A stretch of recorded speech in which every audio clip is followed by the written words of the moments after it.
Who likes Indian cartoons right now? Indian cartoons right now, we can talk about Indian cartoons right now because Indian cartoons came up right now. Before there were no Indian cartoons. Tenali Raman was the first Indian cartoon that aired on television. Before there were other cartoons which came from outside. No, I'm not talking about exactly Indian cartoon, but the TV cartoon show which are shown on Indian TVs. Like earlier they used to show Tom and Jerry, Dexter, Kochi Kame and all. Like we were pretty interested in watching those serials, but nowadays no one is interested to watch Indian channels, especially Cartoon Network. And if we talk about the reality shows, nowadays you see our reality shows have crossed all limits.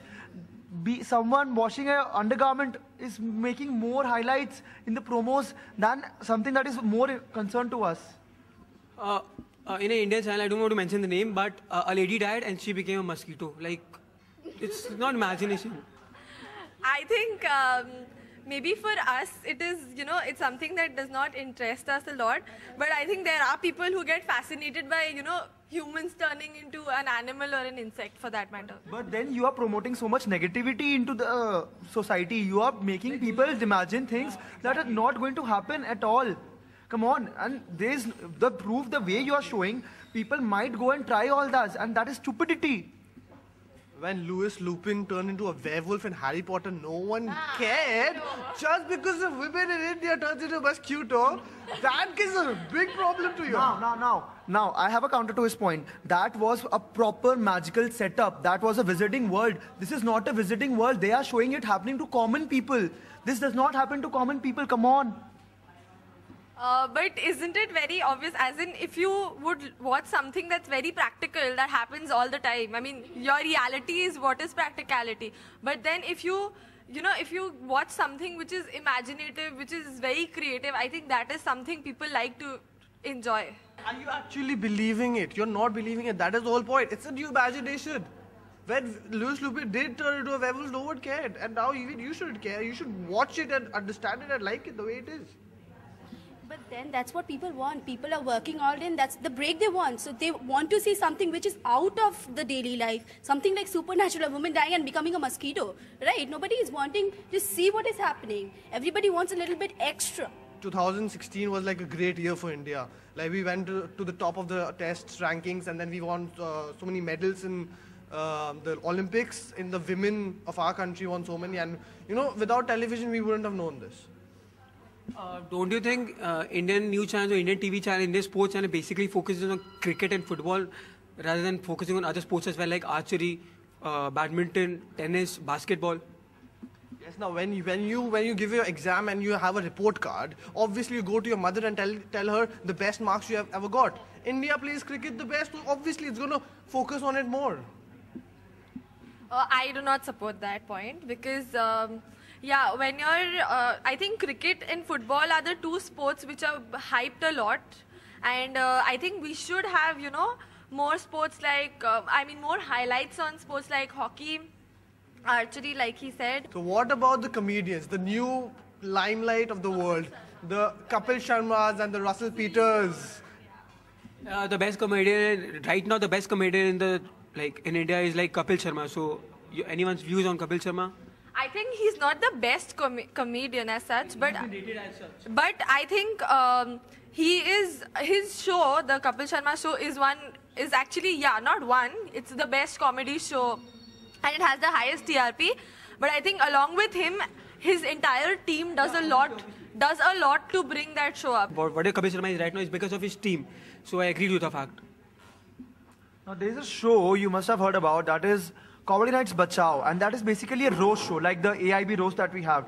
Now, I don't understand why is there so much protest about it. See, roast is a form of comedy, and people must accept it, just like they accept the other forms of comedy, like what Kapil does. So there is no point in people going out against a roast. Now, if you go and make something, obviously and someone comes and makes fun of it, you will get hurt, you will get offended, and you will go against them. It is human tendency to do that. But then I think there are a hell lot of issues in the country about which people should get offended. If there's like there are so many crimes, there's poverty, there's crimes against women. Why don't people get more offended over that? And a simple roast offends you. Now I think let's talk about social media, how it is a platform to abuse and threaten rather than, you know, to debate. So I think that point is kind of agreeable to me. I don't know about others. What do you have to say? I think it is completely true because weak people cannot go to people and on their faces and tell them and abuse them and start complaining. They need a platform to complain and abuse. That is Facebook. According to you, is social media only a place to abuse? Okay, now do you people see how political parties are using social media nowadays? They are literally going on and propagating their agendas. How many of you know about Shaheen Danda? Now she was abused and her uncle's shop was rampaged just because she posted something about Mumbai being closed down because of Bal Thakre's death. Now this is not the way you behave. You can debate it out. We are more free to do that. We don't have to do it on face to face. So it's just like you are saving yourself from, you know, a fight. You just go and post, that's it.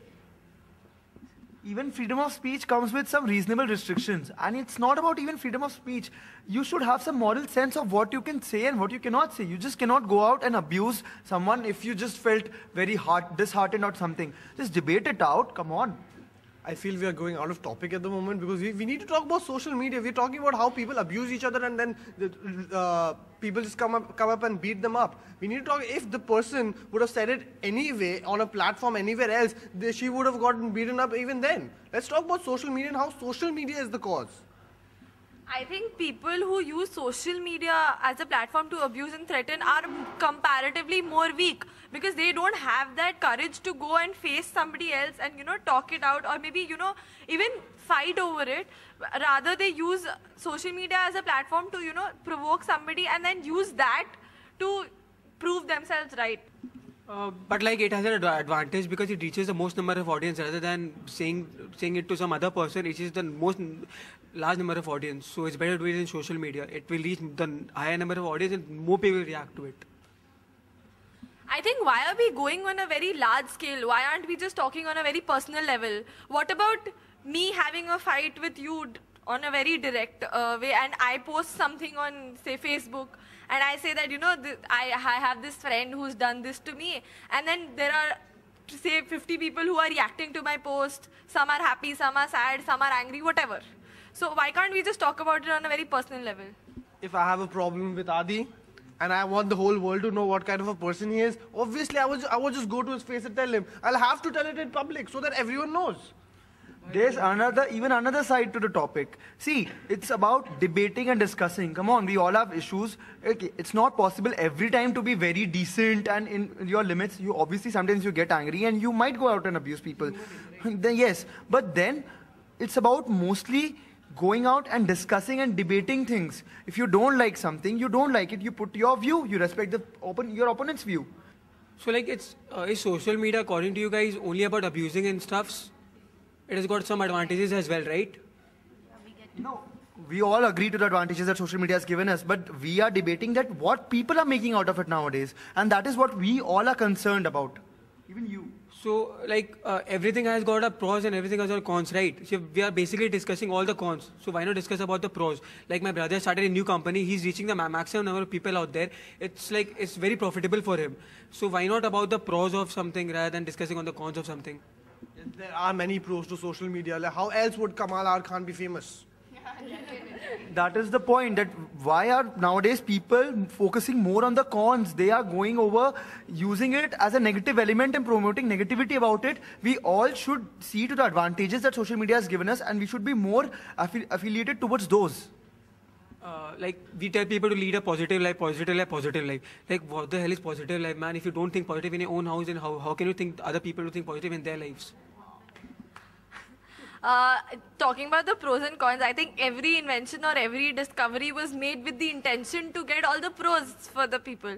But then again, if you misuse something or if you tend to use something which was made for good, I think that is a very natural thing. Because anything that was made, even I think today when you use your mobile, your mom is the first person to come and tell you, you know, you're misusing it because you're overusing it. Or maybe you're not using it for the correct purpose. I don't think finding cons in Facebook is a bad thing. Because until and unless you find the cons of a thing, a better thing won't come. And I think every rational person would agree to the fact it's better to spread optimism than pessimism. So why do we spread pessimism about anything ever? It's better to oppose things because it definitely makes something better. But rather than focusing only on cons, we should focus on both pros and cons. That is what is being said over here. We are talking about the language that is being used. We are not here to say that there should be no opposition. Obviously, criticism and debate is the foundation of anything that is going to come up in future. So the whole point is, whatever is being done should be done with logic, which should be done within boundaries and should be done with reason and not arbitrarily. But then we have to find cons for improvement. If everything is good, then where is the bad thing? If we don't find anything bad, there is no scope for improvement. And if you're countering me, yes, criticism is appreciated. No, and again, debate and criticism is supposed to be healthy. So yeah, if like we have debates in college and school, so I think that is supposed to be it's done so that you learn to appreciate both good and bad of a thing. But again, when you start appreciating the bad, that is when you start your improvement.